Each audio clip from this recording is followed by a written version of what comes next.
একটা কেকের ব্যাটার, কিন্তু আপনি চাইলে এই কেকের ব্যাটারটা দিয়ে যেমন পাউন্ড কেক বানিয়ে খেতে পারবেন, কাপ কেক বানিয়ে খেতে পারবেন। আবার আপনার যদি মন চায় এই ব্যাটারটা দিয়ে একটা সফট ময়েস্ট কেকের বেস বানিয়ে চকলেট গানাশের ফ্রস্টিং ডেকোরেশন করেও কেকটাকে খেতে পারবেন। ব্যাপারটা চমৎকার না? আমি কিন্তু চকলেট ময়েস্ট কেকের কথা বলছি। আজকে আপনাদের সাথে চমৎকার একটা ময়েস্ট কেকের রেসিপি শেয়ার করব, যেটা দিয়ে আপনি একটা চমৎকার ময়েস্ট কেকের বেস বানাতে পারবেন। আবার আপনি যদি চান কেকটাকে একদম ক্রিম ছাড়া খেতে, তাহলে পাউন্ড কেক বা কাপ কেক যেটা আপনার পছন্দ সেটা দিয়ে বানিয়ে নিতে পারবেন। আর এই কেকটা মেক করতে শুধুমাত্র একটা ডিম ব্যবহার করা হয়েছে। এই কেকের ওয়েটটাও কিন্তু আপনাদের সাথে শেয়ার করব। আমি নিশ্চিত করে বলতে পারি আপনারা কিন্তু এই কেকের ওয়েটটা দেখলেও চমকে যাবেন। তাহলে চলুন দেরি না করে রেসিপিটা দেখে আসি। প্রথমে আমরা শুকনো উপকরণগুলো মেপে নিচ্ছি। ময়দা লাগবে আমাদের 100 গ্রাম, কোকো পাউডার লাগবে 30 গ্রাম, বেকিং পাউডার 1 চা চামচের চেয়ে কিছুটা কম, বেকিং সোডা 1/4 চা চামচ এবং 1 চিমটি লবণ। সবগুলো শুকনো উপকরণ ভালোভাবে মিক্স করে একটা সাইডে রেখে দিব।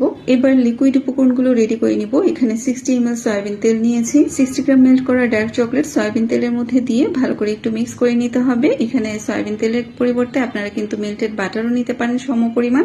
চকলেট এবং তেলের মিশ্রণ ভালোভাবে মিক্স করা হয়ে গেলে আগে থেকে রেডি করে রাখা 80 ml বাটার মিল্কের সাথে 1 চা চামচ ভ্যানিলা এসেন্স এবং চকলেটের মিশ্রণটা দিয়ে ভালো করে মিক্স করে নিতে হবে। এই কেকটা মেক করার সময় লিকুইড উপকরণ এবং শুকনো উপকরণের কাজটা আগেই রেডি করে রাখতে হবে। এরপর আমরা মূল কাজে চলে যাব। আজকের রেসিপির জন্য ডিম নিয়েছি একটা এবং সাথে লাগবে 100 গ্রাম চিনি। ডিমটাকে কয়েক সেকেন্ড বিট করে চিনিটা 3 বারে ডিমের সাথে মেশাতে হবে। বিটারের স্পিড থাকবে মিডিয়ামে। এখানে কিন্তু ডিমের ম্যারাঙের কোনো প্রয়োজন হবে না। চিনিটা মেল্ট হতে হবে এবং ক্রিমি একটা টেক্সচার আসবে। এই ময়েস্ট কেকের রেসিপির রিকোয়েস্ট কিন্তু আমি অনেক পেয়েছি, তাই ভাবলাম আজকে আপনাদের সাথে শেয়ার করি।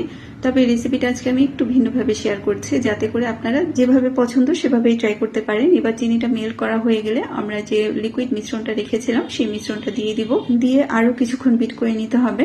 ওভার মিক্সিং এর দরকার নেই, জাস্ট সবকিছু ভালোভাবে মিক্স করা হয়ে গেলে বিট করা বন্ধ করে দিতে হবে। বেকিং এ ওভার মিক্সিং খুবই নেতিবাচক একটা প্রভাব ফেলে। আপনি যত বেশি ওভার মিক্সিং করবেন আপনার উপকরণের অ্যাক্টিভিটি তত বেশি কমতে থাকে। এবার আমরা শুকনো উপকরণগুলো 2 ধাপে মেশাবো। শুকনো উপকরণগুলো অবশ্যই চেলে মেশাতে হবে এবং একটু ভালো করে মেশাতে হবে যাতে কোনো প্রকার লাম্পস না থাকে। তবে খুব বেশি সময় ধরে কিন্তু মেশানো যাবে না। এই কেকটা খেতে কিন্তু অনেক বেশি মজার, সফট এবং ময়েস্ট একটা কেক। এই কেকটা বিকালে চায়ের নাস্তায় যেমন খেতে পারবেন, তেমনি বাচ্চাদের টিফিনেও কিন্তু দিতে পারবেন। আবার আপনি যদি চান এই কেকটাকে কোনো প্রোগ্রামে গানাশের ফ্রস্টিং ডেকোরেশন করে প্রেজেন্ট করতে, সেটাও কিন্তু চমৎকার হবে। ব্যাটারটা রেডি হয়ে গেলে এবার হচ্ছে লাস্ট কাজ। ব্যাটারের মধ্যে 60 ml গরম পানি বা গরম কফি দিয়ে আরেকটু ভালো করে মিক্স করে নিতে হবে। আজকে আমি শুধু গরম পানিটাই ব্যবহার করেছি, আপনারা চাইলে গরম কফিটাও ব্যবহার করতে পারেন। আমাদের ব্যাটারটা কিন্তু রেডি করা একদম কমপ্লিট। এবার জাস্ট মোল্ডে ঢেলে নিব। আর ব্যাটারের কনসিস্টেন্সি কিন্তু দেখতেই পাচ্ছেন, খুব বেশি থিক না আবার খুব বেশি লিকুইড না। এবার ব্যাটারটাকে একটা 6.5 ইঞ্চি পাউন্ড কেক মোল্ডে ঢেলে নিচ্ছি। আপনারা যেভাবে কেকটাকে খেতে চান সেভাবে কেকটাকে মোল্ডে বা লাইনারে ঢেলে নেবেন। কেকটাকে বেক করতে হবে 170 ডিগ্রি প্রিহিটেড ওভেনে 45 থেকে 50 মিনিটের জন্য। নামানোর আগে অবশ্যই চেক করে নামাবেন।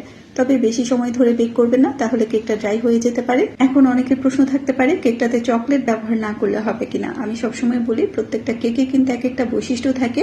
এখানে চকলেট যদি আপনি ব্যবহার না করেন তাহলে চকলেটের সেই টেস্ট এবং রিচ ফ্লেভারটা পাবেন না। তো দেখেন আমার কেকটা কিন্তু খুব সুন্দরভাবে বেক হয়েছে। আর পাউন্ড কেকের উপরে যে ক্র্যাকটা, সেই ক্র্যাকটা আনার জন্য আপনাকে বাড়তি কিছু করতে হবে না, যদি আপনার মেজারমেন্ট এবং মোল্ড সিলেকশন ঠিক থাকে। আর পাউন্ড কেক ওভেন বা চুলা থেকে বের করার পর পাউন্ড কেকের ভেতরে যে গরম ভাবটা, সেই গরম ভাবটা বের হয়ে গেলে পাউন্ড কেকটাকে ক্লিন র্যাপার দিয়ে বা ভারী কিছু দিয়ে ঢেকে রাখবেন, তাহলে কেকটা অনেক বেশি সফট এবং ময়েস্ট থাকবে। আর এই কেকটা তৈরিতে যেহেতু বাটার মিল্ক ব্যবহার করেছি, তাই কেকটা এমনিতেই অনেক বেশি সফট এবং ময়েস্ট। তাই এই কেকটাকে সফট এবং ময়েস্ট রাখার জন্য কোনো প্রকার সুগার সিরাপ ব্রাশ করতে হবে না। কেকের ওয়েটটা তো দেখতেই পাচ্ছেন, মাত্র একটা ডিম দিয়ে 500 গ্রাম পাউন্ড কেক হয়েছে। আর এই রেসিপিতে যদি 2টা ডিম ব্যবহার করতে চান তাহলে সবকিছুই ডাবল পরিমাণ নিতে হবে। এই রেসিপি দিয়ে আপনি একটা খুব সফট, ময়েস্ট, রিচ এবং ডার্ক চকলেট ফ্লেভারের কেক পাবেন, যা আপনি চাইলে শুধু শুধু খেতে পারবেন। আবার কেকটাকে গানাশ বা চকলেট ক্রিম দিয়ে ফ্রস্টিং ডেকোরেশন করেও খেতে পারবেন। আজকে আপনাদের সাথে এই রেসিপি দিয়ে পাউন্ড কেক শেয়ার করেছি। অন্য কোনো দিন এই কেকের বেসে গানাশ ক্রিম দিয়ে ফ্রস্টিং ডেকোরেশন করে দেখাবো।